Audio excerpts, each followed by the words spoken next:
commerce transfrontalier était au cœur d'un atelier à Abidjan. Il était question de voir comment harmoniser le système commercial pour une meilleure émancipation économique. Le ministre de la promotion des PME, Félix Anoblé, a échangé le jeudi 17 mars avec les institutions financières et le fonds de garantie. L'objectif était d'appréhender les obstacles liés au financement des PME. Et puis dans ce journal, nous recevrons comme à l'accoutumée l'invité de la rédaction, Alimata Koulibaly, présidente du réseau des femmes agrotransformatrices de Côte d'Ivoire. Voilà pour les titres, les détails c'est dans un instant. Bienvenue à toutes et à tous, vous faites bien de nous choisir pour vous informer. Ouvrons ce journal avec le lancement du projet d'appui au développement de l'enseignement supérieur.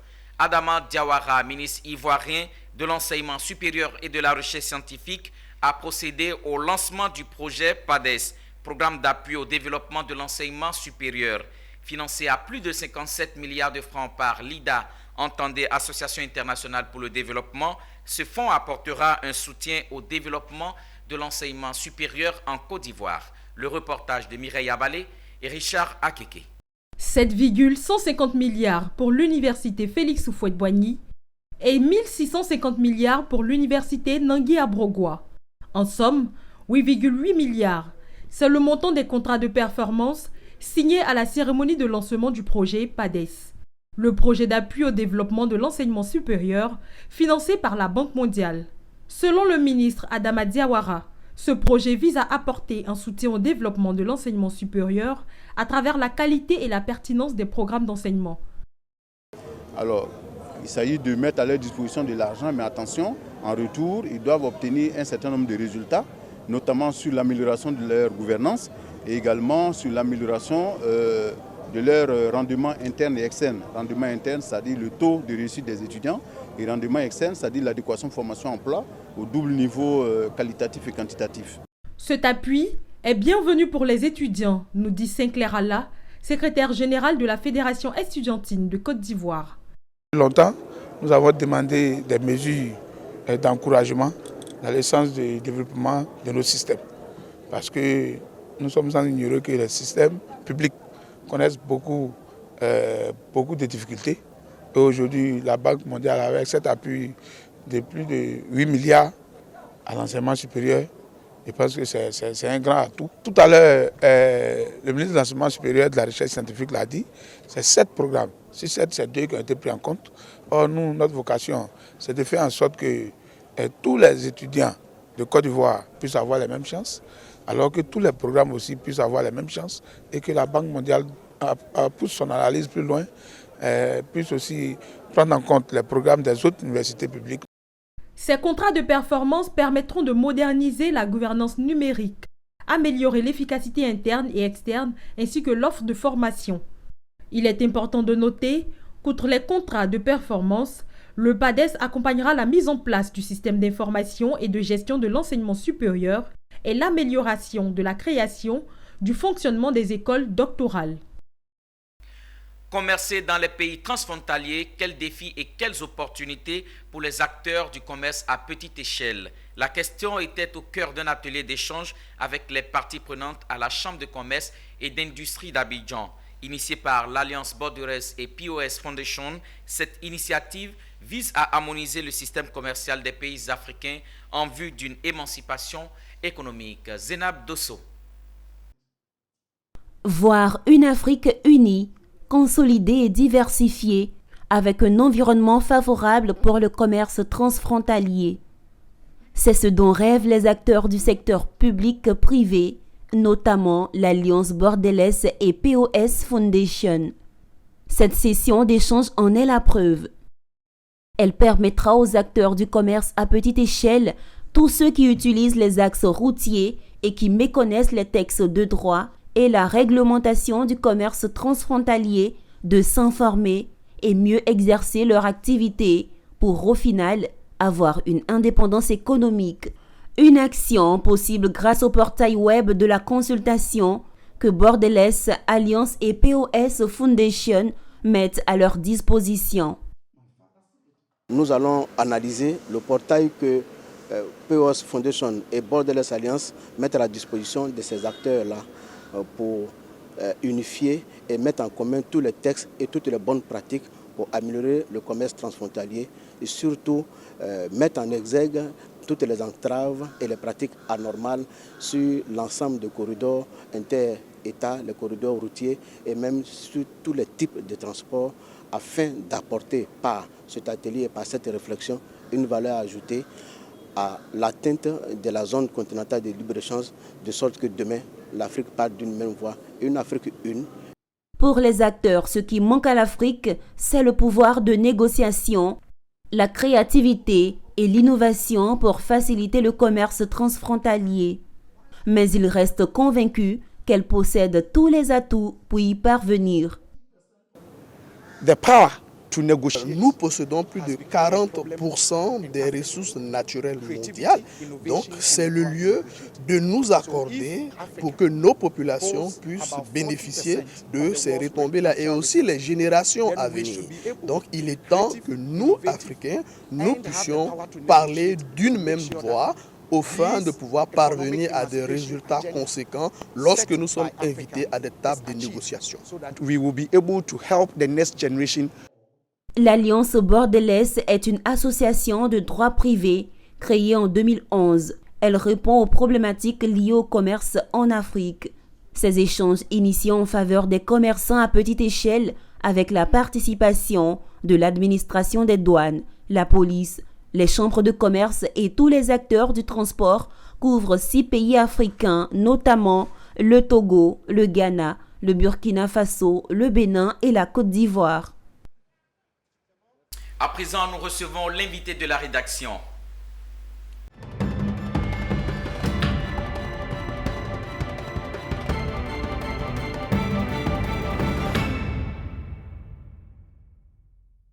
Retour en plateau, nous recevons Alimata Koulibaly. Elle est chef d'entreprise agroalimentaire, par ailleurs présidente du réseau national des agro-transformatrices de Côte d'Ivoire, en acronyme RECPACI. Bienvenue à vous, Madame la Présidente, et merci d'avoir accepté notre invitation. Merci à BZ24 de me recevoir sur ce plateau. Comment se porte le RECPACI? Merci. Alors, je dirais que le RECPACI, le réseau national des agro-transformatrices de Côte d'Ivoire, se porte très bien, très bien. Tellement bien que ce réseau inspire et impacte son environnement. Il suffit de regarder autour de vous le vivier dans l'agro-transformation, les jeunes, les femmes, les diplômés. Et jetez également un coup d'œil sur les grandes surfaces de distribution. Nos produits locaux, que ce soit brut, semi-fini ou fini, ont fait leur parution sur ces chaînes de distribution et s'y installent allègrement jusqu'à ce qu'on puisse, au finish, consommer et transformer 50% de nos produits agricoles en Côte d'Ivoire. J'allais dire que c'est un combat. Et justement, où en est-on avec votre combat pour la transformation afin de créer, entre autres, plus de valeur ajoutée et d'emploi? Le combat, il a démarré, il a fait du chemin et ces unités de transformation, comme on appelle la petite transformation, a avancé. J'estime qu'aujourd'hui, nous sommes au niveau de la transformation. Ce sont des entreprises majeures qui ont embelli leur packaging, dont les produits ont pris de la qualité, la présence sur les supermarchés, et les promoteurs sont fiers d'être transformateurs parce que l'estime de soi est importante dans l'entrepreneuriat. Aujourd'hui, on n'hésite pas à dire « je suis transformateur ». Et on avance et c'est sûr que nous allons arriver à l'industrialisation. Le chemin, il est long, mais la petite agro-industrie, c'est le tremplin. C'est ce qui précède l'industrialisation. Si vous avez eu des victoires, il n'en demeure pas moins qu'il y a des obstacles sur vos chemins. Alors, quels sont ces obstacles que vous pouvez énumérer ici? Je disais tantôt que les entreprises sont au stade de la petite agro-industrie. Et lorsque c'est la petite transformation artisanale, l'entrepreneur produit en petite quantité le jour, ils commercialisent ce qui ne crée pas assez de plus-value. Parce que l'agrotransformation, on gagne sur l'économie d'échelle. Arrivé au stade de la petite agro-industrie, il faut avoir des équipements adaptés, il faut avoir un site qui répondent aux normes agroalimentaires, il faut produire en quantité, améliorer le packaging, vendre plus sur le territoire national, dans la sous-région, et pourquoi pas voir la dimension exportation vers d'autres pays étrangers. C'est ce souci que nous avons actuellement. C'est ce souci que vous avez. Et donc, quelles sont vos propositions que vous faites pour qu'ils puissent avoir une amélioration? La proposition que j'ai coutume de faire, je pense qu'aujourd'hui, il est temps de catégoriser les acteurs de l'agrotransformation. Il y a la petite transformation, c'est le basique, c'est ceux qui viennent de commencer.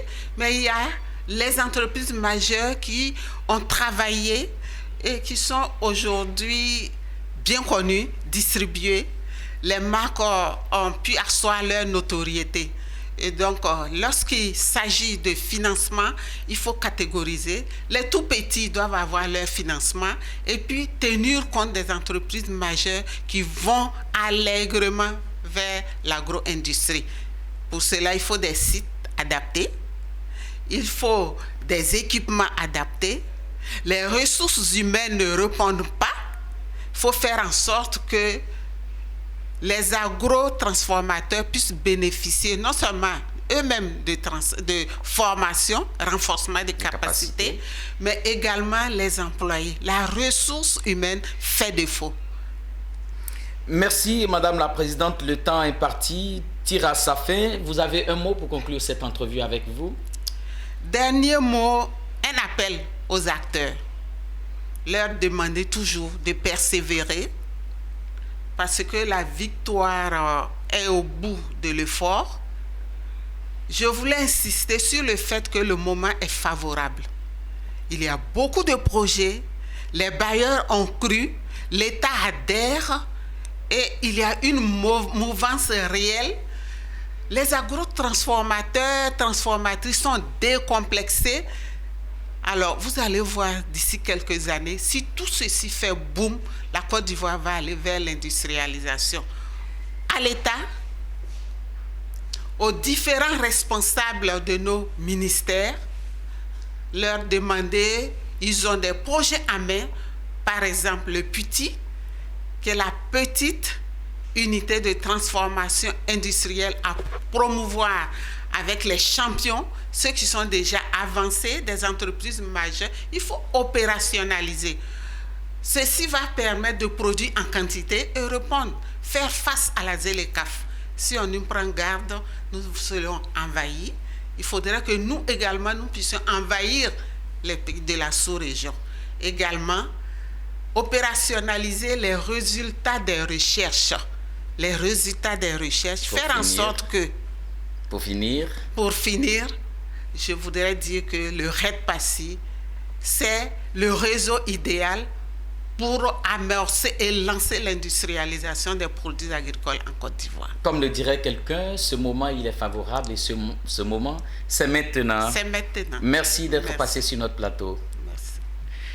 Pourquoi les PME n'ont-elles pas accès au financement? Pour le savoir, le ministre de la Promotion des petites et moyennes entreprises, Félix Anoblé, a échangé le jeudi 17 mars avec les institutions financières et le fonds de garantie. Il s'agissait pour le ministre de comprendre les obstacles liés au financement des PME afin d'y apporter des solutions. Kone Nanorgo et Doumbia Ayuba nous en disent davantage. Les petites et moyennes entreprises PME représentent environ 90% du tissu économique et 20% du PIB de la Côte d'Ivoire. Elles représentent également 23% des emplois modernes. Pourtant, elles peinent à se développer et à contribuer pleinement à la relance économique du pays. Une situation qui s'explique par un accès insuffisant des PME au financement, traduit par la réticence ou même le refus des institutions financières de les accompagner. Face au ministre de la Promotion des PME ce jour, les responsables des banques et fonds de garantie se justifient. Ces institutions ont pointé du doigt le manque de formation et la non-formalisation des PME. Et au niveau des banques, ce que nous constatons, c'est que vous avez des PME qui ne sont pas formalisées, vous avez des PME qui doivent renforcer les capacités de leurs dirigeants, vous avez la problématique d'asymétrie d'information, soit elles n'ont pas d'état financier ou elles nous approchent avec des états financiers qui sont différents de ceux qui sont transmis à la DGI, donc au niveau des impôts. Et donc tout cela impacte fortement évidemment la capacité des banques aussi à pouvoir les financer. La remarque qu'on fait, les PME se disent, une fois qu'on est mis en lumière, il y a les impôts par derrière, il y a, voilà, donc pour cela, il faut faire rester non formalisées, mais ça sera de leur montrer l'intérêt pour elles justement. Une fois qu'elles sont formalisées, la preuve, elles pourront accéder au fonds de garantie qui pourra justement soulager leurs finances. Ces différents obstacles ont été expliqués au ministre Félix Anoblé, qui en a pris bonne note. L'objectif de l'État aujourd'hui, dans le dynamisme de la mise à place du guichet unique des entreprises, est de commencer donc à amener les banques de Côte d'Ivoire qui vont jouer donc le rôle de financement à travers donc l'accompagnement mis en place par le guichet unique des entreprises, de pouvoir déjà nous accompagner dans le programme pilote qui est le PAC PME mis en place par l'État de Côte d'Ivoire à travers le ministère donc des PME.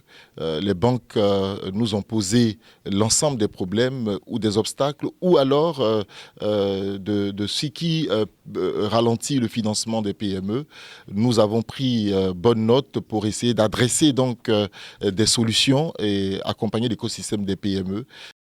Dans cette perspective de lever ces obstacles liés à l'accès des PME au financement, le ministre Félix Anoblé va procéder le 23 mars prochain au lancement du programme PAC PME.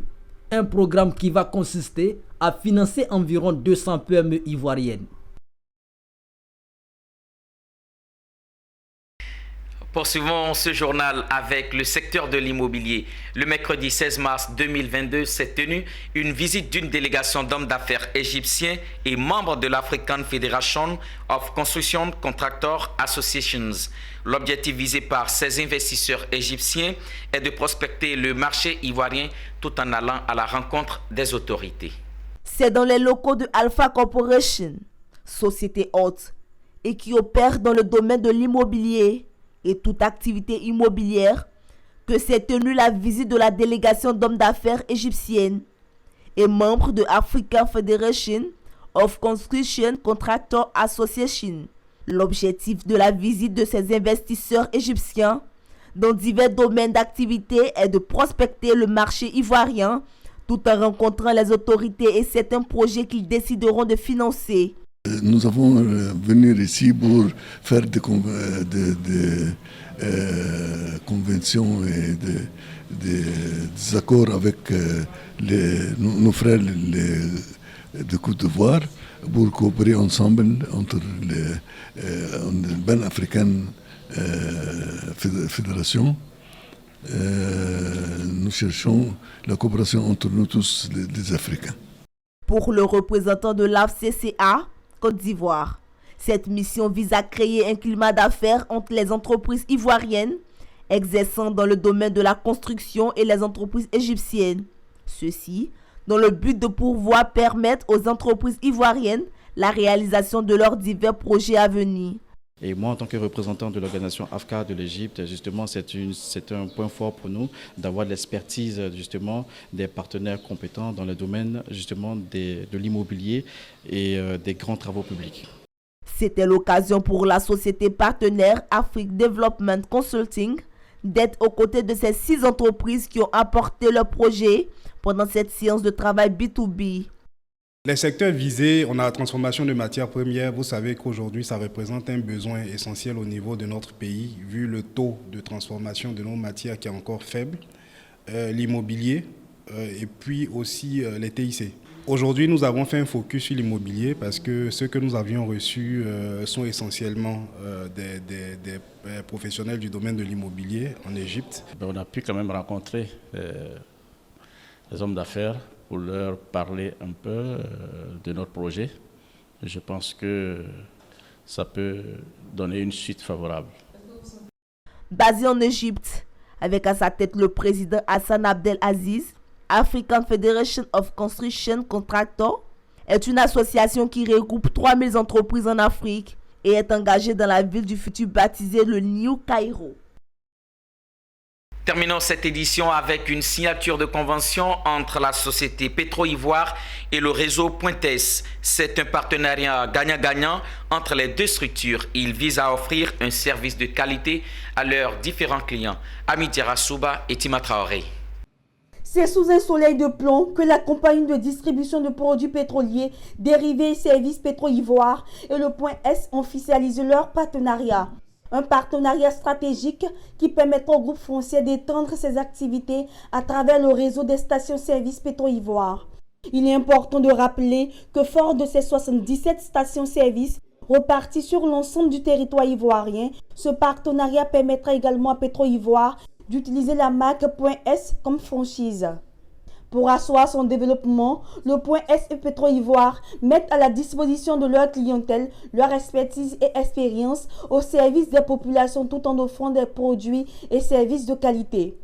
Kadio Morocco Sébastien, directeur général de Petro-Ivoire, donne la quintessence de ce partenariat qui sera profitable à leur clientèle.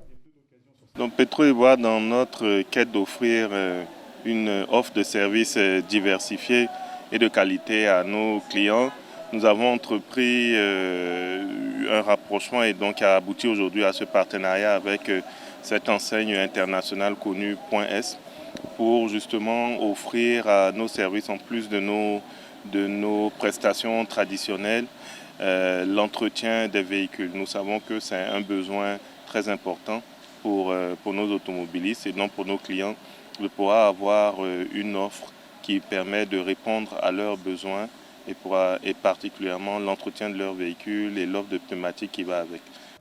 Un partenariat win-win pour le Point S dont le schéma originel et les principes fondateurs sont appliqués à la lettre.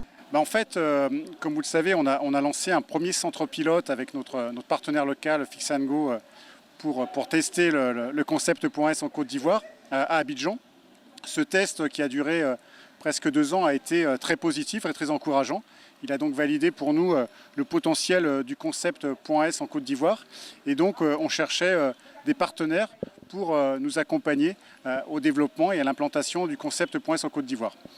On a évidemment rencontré Petro-Ivoire et Petro-Ivoire a pour nous une très belle image, une très belle visibilité très qualitative dans le marché ivoirien. On a avec les dirigeants de Petro-Ivoire les mêmes valeurs, que ce soit les valeurs humaines mais également les valeurs d'affaires. Donc il était logique qu'on arrive ensemble à un partenariat, donc Petro-Ivoire Point S, pour développer le concept Point S dans le réseau Petro-Ivoire. Il faut souligner que c'est en 2020 que le Point S et Petro-Ivoire ont décidé de signer ce partenariat afin de satisfaire avec les meilleures technologies les besoins en termes de prestations mécaniques des automobilistes et entreprises. C'est tout pour l'actualité. On se retrouve dans les prochaines éditions. Continuez de regarder Business 24 Africa, la télé utile.